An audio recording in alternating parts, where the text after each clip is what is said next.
he's like back to being on the rise, back to being on the map. Yeah, exactly. And I mean, Steve is such a difficult character to deal with. I mean, Yeah. granted, Lucas has a lot of options like Nair and forward air, or even back air to deal with the huge walls that, you know, Char can bring up. But when you're up close like this, you just have to take a lot of these up tilts, these jabs, and it's such, you know, it's a lot of damage that you really don't want to take as Lucas, especially on small battlefield. Yeah, Lucas is a bit of a weird character, especially in this matchup, right? I mean, as we're seeing SmashBros do it right now, he likes playing the aggressive game with Lucas. He doesn't like doing the PK fire spam from the distance, you know what I mean? He often likes just really going in. But with Steve... What a read. Oh, yeah, that was really good. And he's actually kind of going with he's kind of going crazy with the projectiles right now as I'm saying that. But it's just kind of hard to really get in versus Steve with all those disjointed options. Yeah, but thankfully, you know, a move like PK Fire is going to be able to break minecarts pretty easily. So Char doesn't really have a lot of approaching options because honestly, Steve, his only way of approaching, his only path is minecart. And if he doesn't have that, like right now, with no iron, you can see he gets completely shut off on ledge, and that's what SmashBros is going to be trying to kind of abuse that factor. Yeah, and honestly, like, this is a sort of playstyle that we don't normally see from SmashBros. Good down smash right there, gotta take the stock, but I think in order to make this a more difficult matchup, more doable, you have to really mix up the way you play, and we're seeing that work out at least somewhat in SmashBros' favor, as this game is definitely a bit more even. Yeah, it's even, but the thing is, both of these guys are so explosive with their burst options. But it feels like Steve is more consistent with his damage that he puts out. And, I mean, again, SmashBros, like you said before. Oh! Hold on. Extending the hitbox a little bit there, but couldn't get that spike off. That definitely would have been detrimental to Char, but, again, kind of running away with this one. And like you mentioned before, right, the character like Lucas really benefits off of this very patient gameplay. We're not seeing that at all. Yeah, I mean, right now, we are just seeing all of this PK I mean, I was talking about PK. Oh, wait. Wow. Just misses right there. And, yeah, SmashBros is going to be quick to react.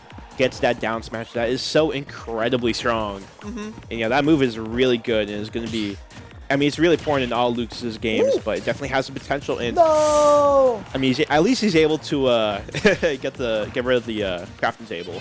And I think this is something that SmashBros. Good minecart. But I think this is something that SmashBros has note in his mind now that Lucas is short enough to avoid the scoop of up smash from Steve. So maybe, just maybe, that allows SmashBros to maybe approach more. Really good up air to punish that minecart. Again, a lot of tools from Lucas to be able to break such a broken move in this game.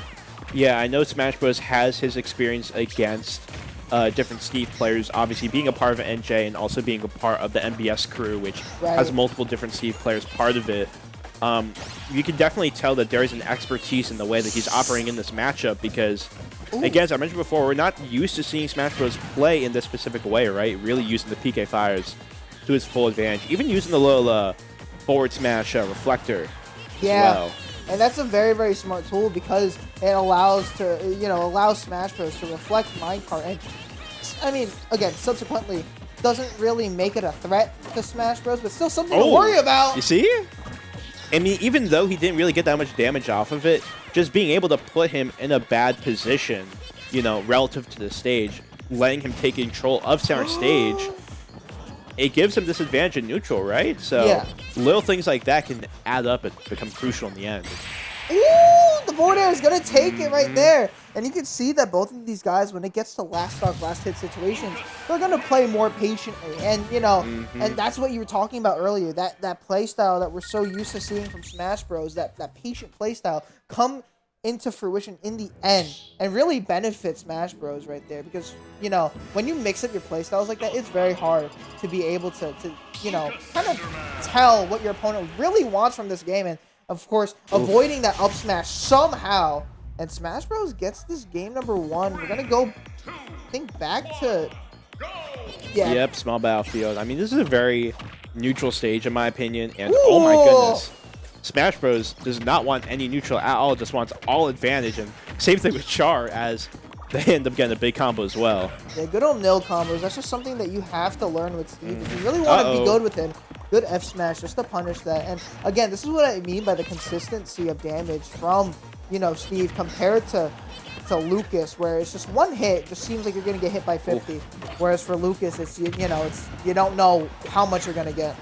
True. And right now we are seeing again another close match. I feel like these are two evenly matched players in terms of just this specific matchup. We are seeing some real back and forth action here, but I think taking control of center stage is going to be really crucial in this moment, but he got it anyway. I thought he missed the punish there, but good awareness from Char overall, just to be able to find that stock.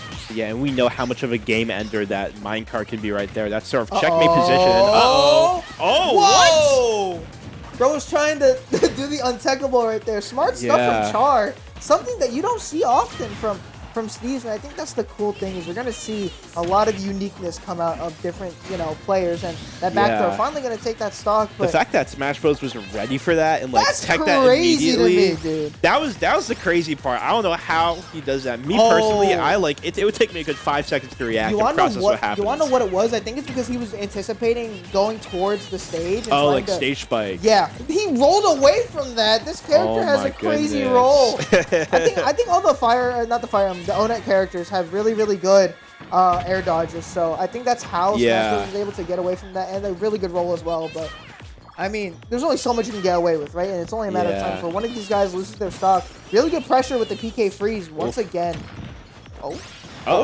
Here we go. I mean, again, not gonna get that down smash punch, but yeah, we're seeing a lot of offstage pressure on both sides, right? Nice. But there you go, the scoop finally working out in Char's favor, and they are gonna have a small lead here heading into this game 2 here in the best of 3. Yeah, no rage yet on Char. So again, all of these combos that Char has been so consistent with are gonna hit the way that Char wants them to hit. So if he just gets 1-0 combo, I think it might be over for SmashBros, but let's not count him out just yet. Yeah, for sure. I mean, this right here is going to be very close to a KO, and yeah, he's basically one good grab away from getting this knockout, and yeah, he has him at such a high percentage. At some point, something's got to give here. Yeah. And yeah, there we go. Nice. Up throw. Lucas famously does have 3 kill throws. You get a single grab, you're chilling. Because he needs it. He does kind of need it because he's not a top tier character at bare minimum, you know what I mean? That's true.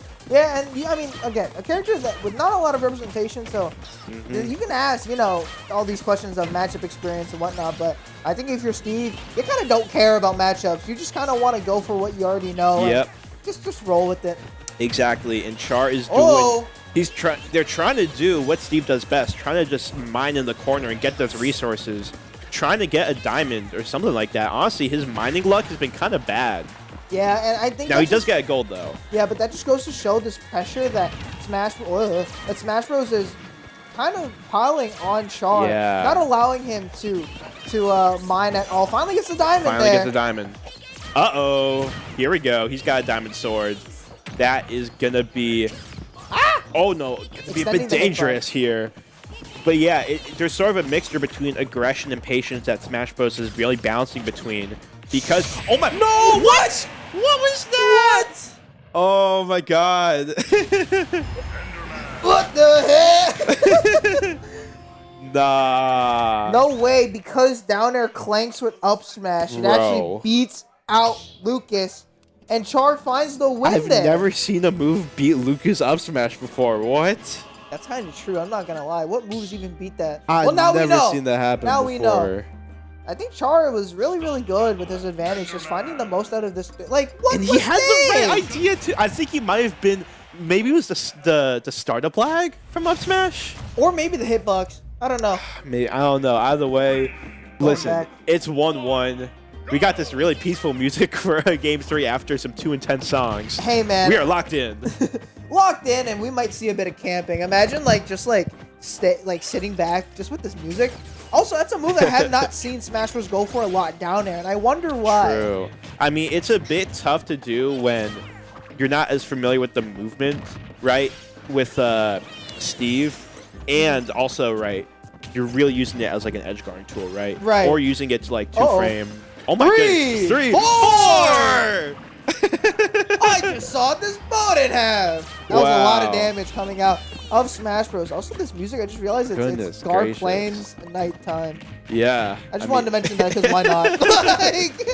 No, it's a fire song. Oh, it's so I good. mean, speaking of fire, all these PK fires and that crazy back air combo right there, previously just really giving a big lead for Smash Bros. Right here. Yeah, and that's the thing with Smash Bros. Is if he's able to live at this percentage, a lot of combos that Char is going to go for will not kill or hit. Wow. That didn't kill that minecart. Not a lot of rage, but he does have Diamond on deck. I think something I was going to mention last game is that Smash Bros. Often doesn't give Char the time to mine materials. We're finally going to see an up throw get KO there. And we're going to see the conversion to the Diamond Pickaxe. Oh my God. Oh my goodness, he was going to do it again. And he wants to do it again.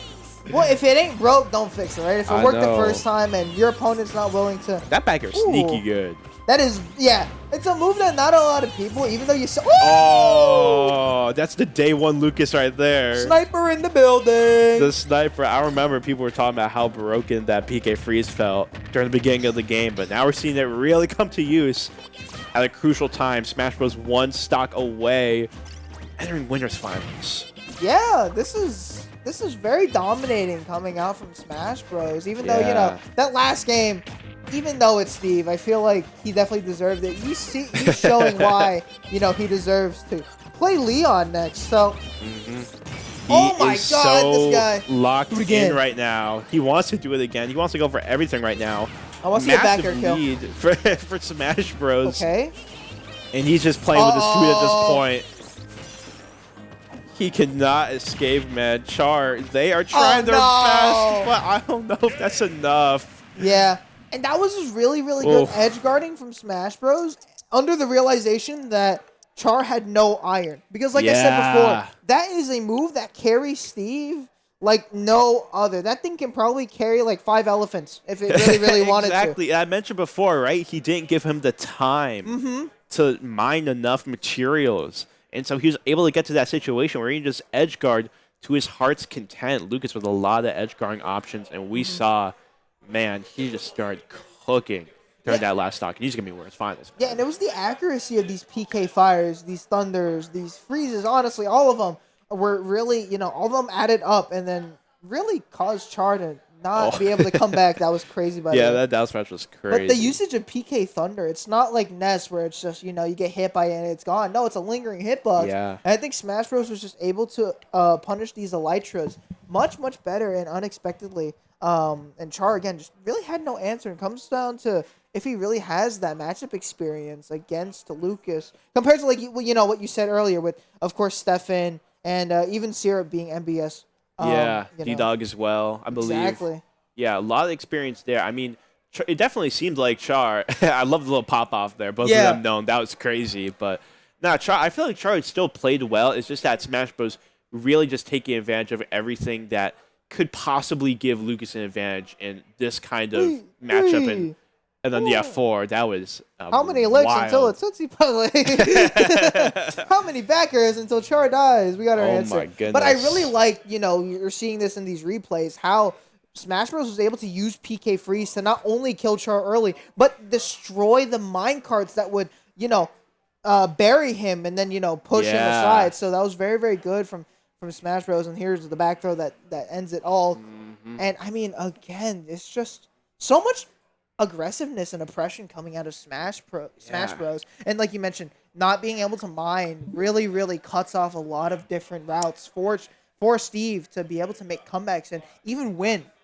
Yeah, man. Smash Bros. In winners finals. That's crazy. But Char is still going to be in the tournament. He's going to be in losers quarters. They still have a chance to make a big losers run.